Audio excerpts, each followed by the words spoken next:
Assalamualaikum warahmatullahi wabarakatuh. Kami di sini dari kelompok 5 ingin mempresentasikan tugas PKN yang berjudul Demokrasi Terpimpin. Saya Julian Dea Pramesti menerangkan tentang pengertian dan latar belakang. Saya Haidar Al-Hamid menerangkan tentang ciri-ciri dan contoh. Saya Muhammad Fathur Rahman Ali menerangkan tujuan dan dampak positif dan negatif demokrasi terpimpin.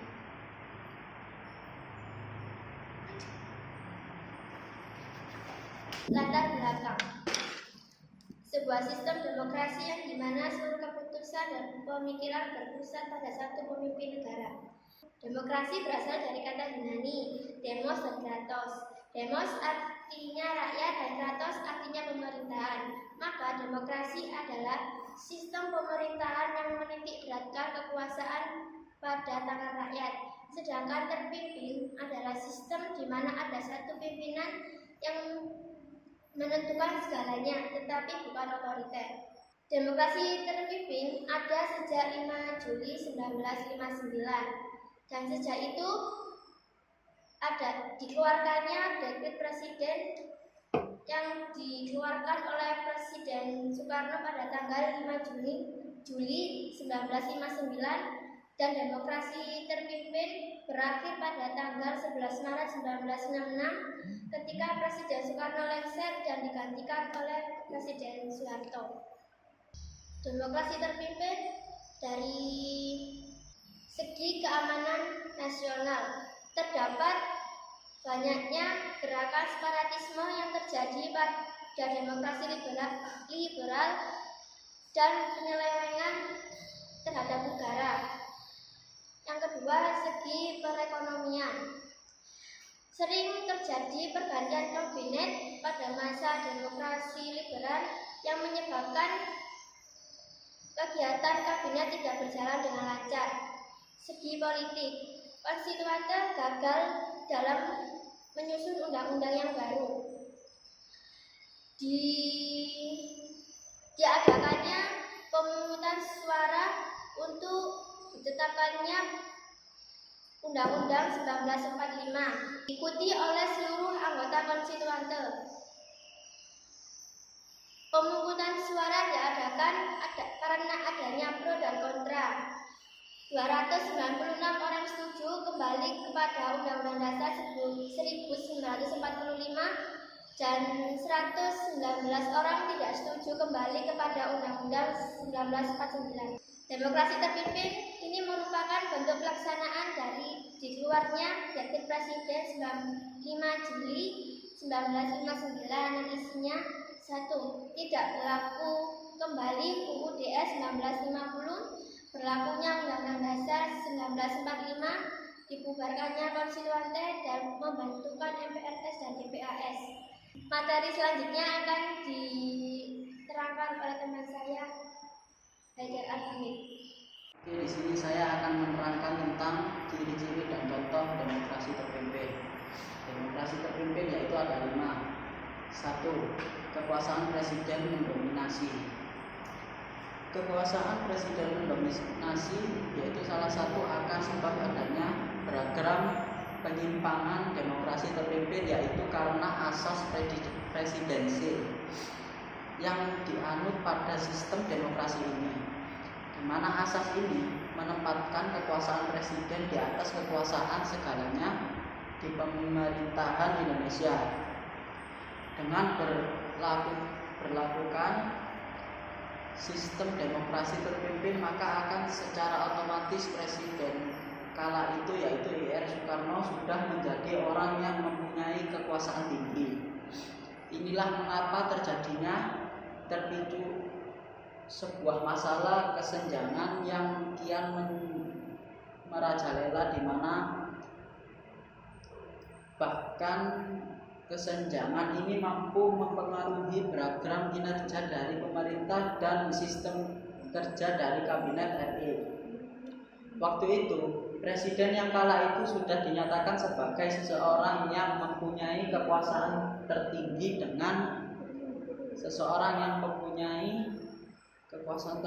dengan mudah menyingkirkan segala pengaruh atau dampak yang dianggap tidak sejalan serta bertanggung dalam bidang pemerintah atau politik.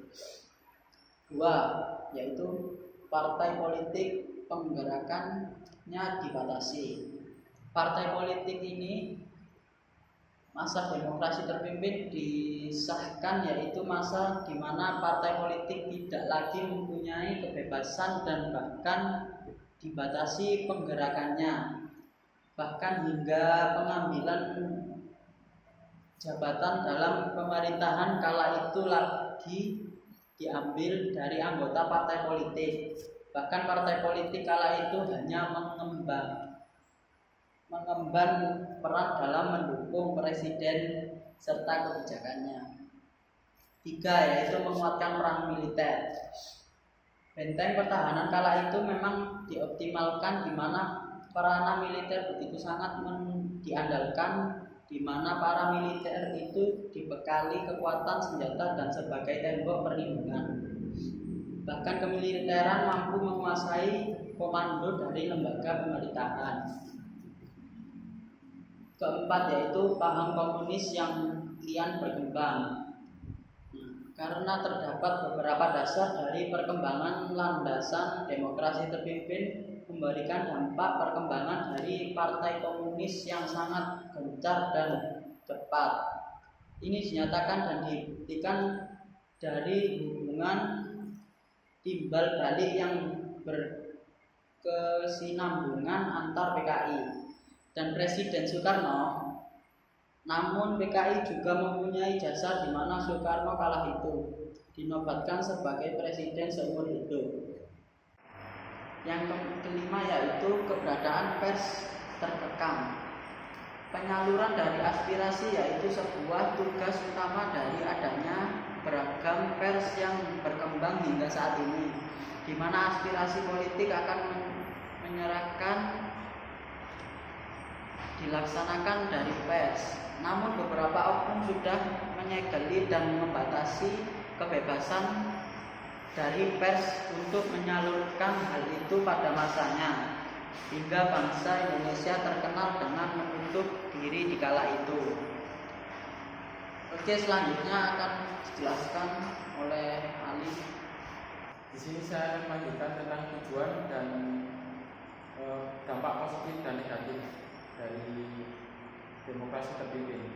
Yang pertama, tujuannya adalah untuk mengganti demokrasi liberal yang dianggap tidak stabil. Karena pada waktu itu Indonesia adalah negara yang baru berkembang, yang dipimpin oleh Presiden Soekarno. Sedangkan demokrasi liberal sendiri itu adalah suatu yang menjunjung hak individu. Tentu di sini tidak mengalami kestabilan dalam menerapkan demokrasi liberal yang pada waktu itu masih dianggap berkembang. Yang kedua adalah untuk meningkatkan kekuasaan presiden pada waktu itu, yang dimana waktu itu kepemimpinan mengalami kekacauan, yang dimana pemimpinnya pada waktu itu Presiden Soekarno menganut tiga keyakinan, yaitu Nasakom. Yang pertama adalah nasionalis, sosial, dan komunis. Di situ terjadi berbagai perbedaan. Nah, di mana demokrasi terpimpin ini bertujuan untuk meningkatkan kekuasaan kepresidenan pada waktu itu. Selanjutnya saya akan menjelaskan tentang dampak positif dan negatif demokrasi terpimpin. Yang pertama adalah negara terhindar dari perpecahan dan krisis yang tak berkesudahan. Yang seperti saya contohkan tadi, negara ini masih berkembang dan masalah-masalah kepresidenan yang menganut tiga paham tadi, Nasakom menjadikan rakyat itu menjadi beberapa perbedaan atau beberapa keyakinan yang mengakibatkan kericuan dalam bernegara. Yang kedua adalah membalikan Undang-Undang 1945 sebagai pedoman dan menjalankan pemerintahan. Yang ketiga adalah menjadi awal dibentuknya lembaga tinggi negara, yaitu MPRS dan DPAS.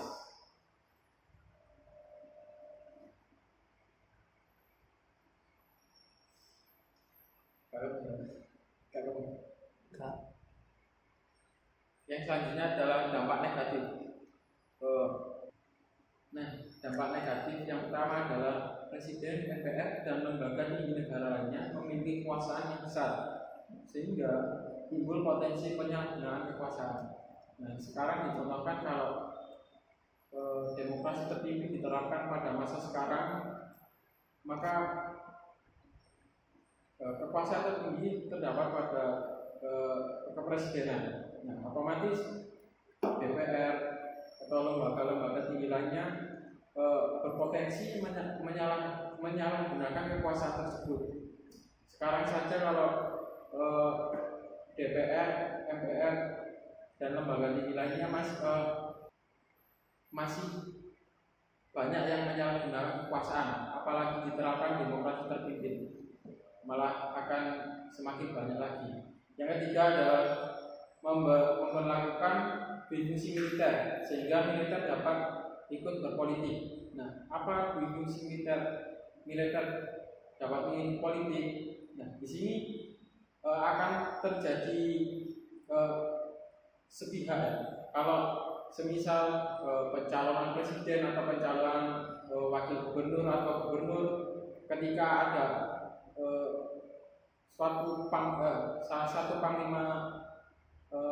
salah satu panglima TNI atau Polri yang menjabat, maka seluruh anak buahnya atau Polrinya disuruh untuk